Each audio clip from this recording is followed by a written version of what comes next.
Fala aí, pessoal! Seja bem-vindo a mais um vídeo aqui no canal. Vamos acompanhar as últimas notícias do São Paulo e vamos ver a provável escalação do tricolor para esse jogo decisivo de amanhã, agora fora de casa contra o Vasco da Gama, pelo Campeonato Brasileiro. Então vamos ver essas últimas notícias e em breve eu estou de volta para comentar. Então, sem mais enrolação, vamos pro vídeo. Zagueiro do Racing na semifinal da Libertadores, Marcos Rojo, pode virar reforço do São Paulo? Essa pergunta me foi feita durante o programa do Nicola dessa quinta-feira aqui no YouTube.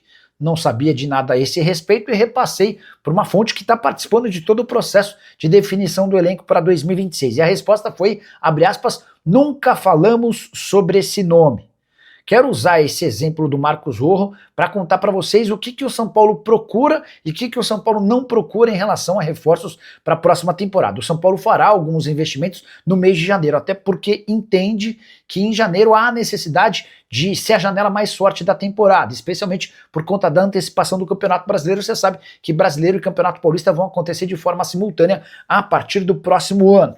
Diante disso, São Paulo vai buscar a contratação de atletas mais importantes no início da temporada. Não é o caso do Rojo e não é o caso de jogadores com idade avançada e com histórico de lesões. O zagueiro argentino do Racing tem as duas condições: 35 anos de idade e muitos problemas, quase todos relacionados a seu joelho. Antes de trocar o Boca Juniors pelo Racing, essa mudança aconteceu nessa temporada. O Rojo havia sofrido com uma série de problemas no joelho. Chegou a ficar 8 meses sem atuar. Em um desses momentos de pausa, chegou a ser especulado no Palmeiras, nome não confirmado. Importante registrar também que, por conta da dificuldade financeira, o São Paulo não fará enormes investimentos. A busca se dá por atletas jovens, com histórico pequeno de lesões, em que não haja a necessidade de um grande investimento. E dá para dizer também que zagueiro não é prioridade, especialmente depois da chegada do Rafael Tolói na última janela de transferências. Hoje o São Paulo tem Tolói, Arboleda, Alan Franco, Sabino, além de uma série de garotos da base que serão promovidos num futuro não tão distante. O Ferrarese pode ser utilizado como zagueiro e como lateral, embora seja zagueiro de origem. São Paulo está se preparando aí para enfrentar o Vasco no próximo domingo, jogo que acontece às 8h30 da noite lá em São Januário. E o São Paulo, que hoje treinou pela manhã, e a gente teve algumas atualizações médicas relacionadas aí a 2 laterais do São Paulo. Então o Cédric, que a gente viu ontem treinando ali em separado na matéria do Alexandre Silvestre, segue evoluindo no seu tratamento para a fratura do primeiro dedo do pé direito, mas muito provavelmente ainda deve ser desfalque para essa partida do próximo domingo. Já o Enzo, que estava com dores no quadril, está treinando aí com o grupo também e está liberado para essa partida contra o Vasco. Por isso que a situação do Cédric a gente fica em dúvida, porque o São Paulo, no boletim médico, informou que o Enzo está liberado e o Cédric não há, portanto, essa confirmação de liberação. São Paulo finaliza esses treinamentos amanhã no CT da Barra Funda, viaja no período da tarde para esse compromisso super importante aí no domingo, às 8h30 da noite, lá em São Januário, contra o Vasco. A MAP falou sobre o Cédric Soares, que é mais um desfalque, provavelmente não deve voltar a ficar à disposição para o jogo contra o Vasco, e assim o São Paulo vai com apenas um lateral direito para essa partida, que é o Mailton, porque o Mike, que é um jovem da base que tem ganhado espaço, tem ido bem, terá que cumprir suspensão por acúmulo de cartões, assim como o Luciano. Então são mais desfalques para o técnico Hernan Crespo, que nessa reta final de temporada tem que fazer 1 litro de limonada com 1 limão. Não é fácil, não é fácil. E o São Paulo brigando por por uma vaga na Libertadores,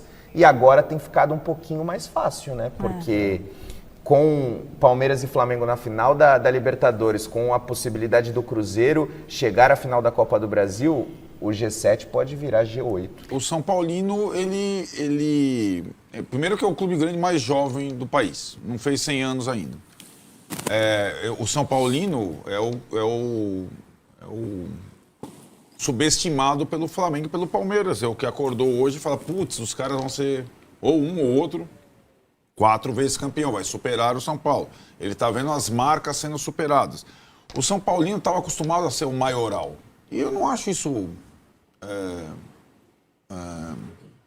sustentável, né? E, aliás, curiosamente, ele foi esse maioral ele foi turbinado por gente que está no poder agora, né? Então era o que mais ganhou o Campeonato Brasileiro, o que mais ganhou a Libertadores, é o que mais ganhou o Mundial, é o que mais... 6-3-3 que já foi o Casares, o tal do 6-3-3. Hoje a música que está desgastada, até o não aluga o estádio, o clube está alugando o estádio. Vai jogar na Vila. Então são coisas, e esses são ciclos. E a quantidade de São Paulinos, ontem e hoje, o São Paulo morreu. São Paulo não morreu. Não morreu não, vocês estão loucos. Quantas vezes eu ouvi, foi o que o Massini falou, quantas vezes eu ouvi de palmeirenses, amigos nossos, o Palmeiras morreu, mas eu ouvi, mas muitas vezes. É que você não encontrou o Massini em 2014, então, o time do Gareca. Então, 2014 é uma época. O jeito que o Massini falou comigo no estádio lá. Teve a fila, contava aniversário, teve rebaixamento, teve o Palmeirense morreu. O Palmeirense morreu umas 1000 vezes, cara. Em dezembro de 2012, o Corinthians estava no Japão e o Palmeiras caindo. No mesmo mês. Exatamente. No mesmo mês, é loucura. Quando o São Paulo foi tricampeão também. O São Paulo era tricampeão e o Corinthians estava caindo. Então, no caso do São Paulino, o São Paulino não foi ao fundo do poço. O que o São Paulino tem que entender, lutar e protestar é para o São Paulo não ir ao fundo do poço. Não quebrar, não jogar a segunda divisão. Para o ciclo ruim durar menos e ser menos dolorido. E aprender com os outros. Né? Aprender com o sucesso do Palmeiras, com o trabalho que o Flamengo fez e retomando aos poucos. Agora, abandonar, como está sendo colocado, eu acho que não é uma alternativa. Não tem condição isso, gente. Então, mas pelo amor de Deus. E aí tem uma situação que aí é diferença também para o Corinthians. Sim. O corintiano. É. O São Paulino parecia o corintiano nos últimos anos. Isso não é uma comparação ruim, pelo contrário, é a comparação de maior orgulho, porque o corintiano tem normalmente uma vocação, que é torcer para o clube e acompanhar e cobrar sempre. E essa é a vocação de uma torcida de futebol. Não é só ir na boa. O Milton Neves, até agora, grande Milton, lançou uma maldição lá, né, que torcer para o São Paulo é uma grande moleza. E não é, torcer para um time de futebol nunca é uma grande moleza. Olha, é uma provação, né? Deixa eu... fala. Eu só queria dizer o seguinte, no tempo da fila, eu tinha 14, 15 anos, né? Então eu fui em praticamente todos os jogos do Palmeiras.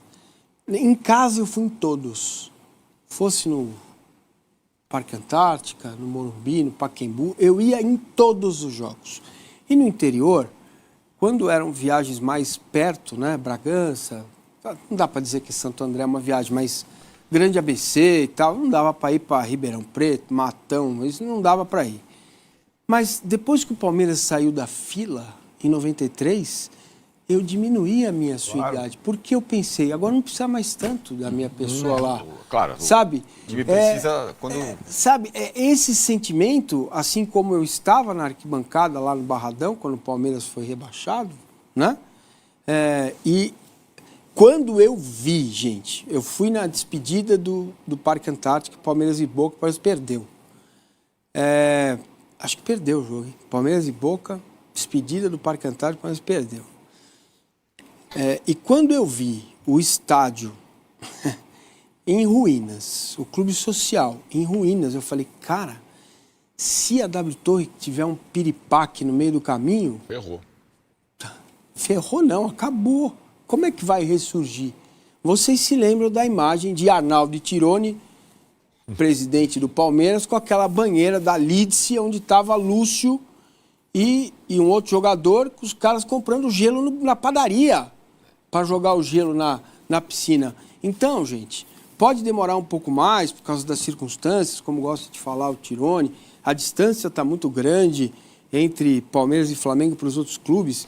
Na Espanha não tem Corinthians, na Espanha não tem São Paulo, na Espanha não tem isso.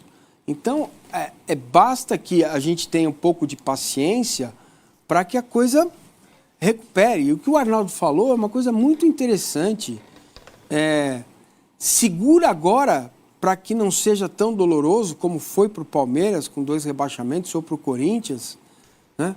Para que o ciclo volte mais rápido e o São Paulo saia desse lugar. Como? Cobrando Casares, participando da vida política do clube, indo ao estádio, pagando ingresso, se mantendo sócio, torcedor. Porque o abandono vai aumentar ainda mais essa distância, gente. Guto Benatti, acreditam na permanência do Crespo em 26? Eu até acredito, mas precisa ter um acordo no seguinte sentido. Ó, o time vai ser fraco, vai ser assim, topa, topo.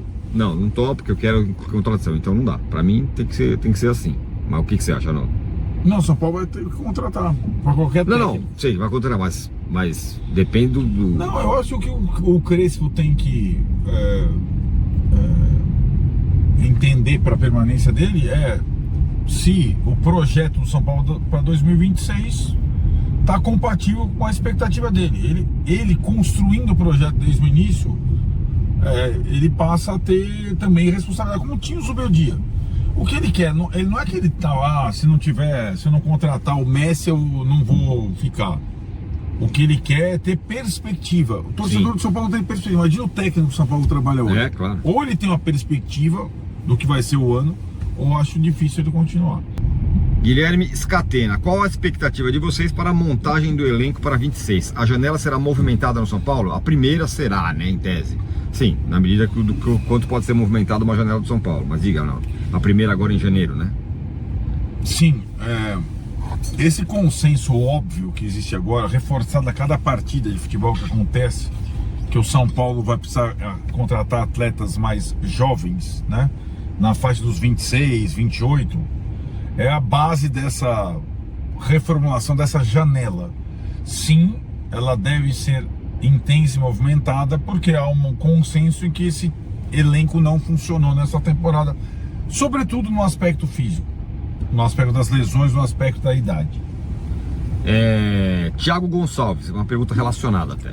Vocês trocariam estrelas do time para um elenco mais recheado de vigor físico? Hoje, eu sim. Sim, sem dúvidas. O Jonathan tá de prova. Para mim, sempre essa foi a questão para mim. Para mim não, eu quebrei a cara. Sempre.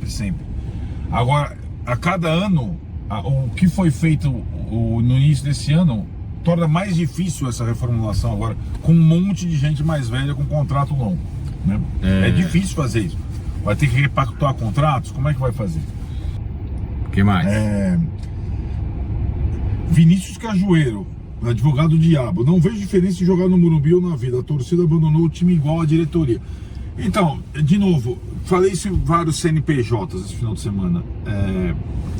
Eu entendo, mas não acho que seja uma opção.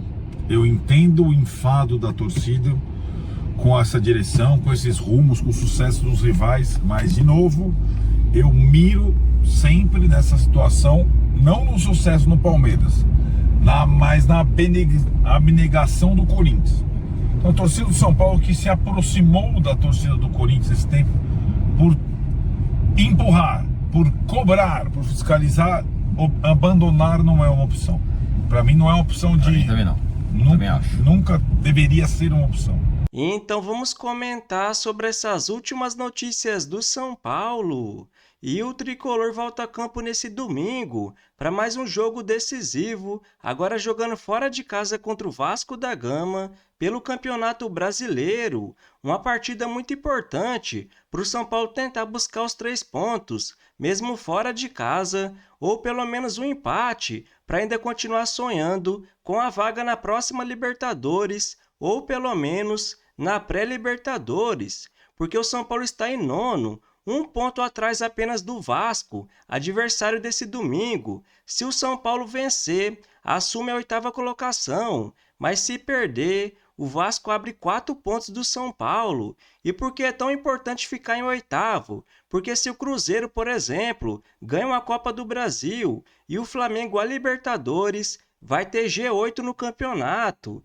E para essa partida contra o Vasco, o São Paulo não vai ter o Luciano e nem o Mike, que está suspenso, mas pode contar com a volta do zagueiro Rafael Tolói, mais um veterano que está voltando de lesão. Nenhuma novidade, né, galera? Basta o Oscar, o Wendel, Lucas Moura, o Cedric e o Luiz Gustavo, que só vive machucado. Agora mais um que chegou, veterano, que também está no departamento médico. Chega a ser um absurdo. Isso, na minha visão, precisa mudar urgente. Mas que nem eu já falei no vídeo de ontem, o dirigente do São Paulo entende que na próxima janela de transferência deve trazer jogadores mais jovens, no estilo Marcos Antônio, nem que seja por empréstimo. Isso está totalmente certo, né, galera? Até porque não dá mais. Se a gente fazer uma conta simples, o Oscar, só do São Paulo no mês, ganha mais de 1,5 milhão.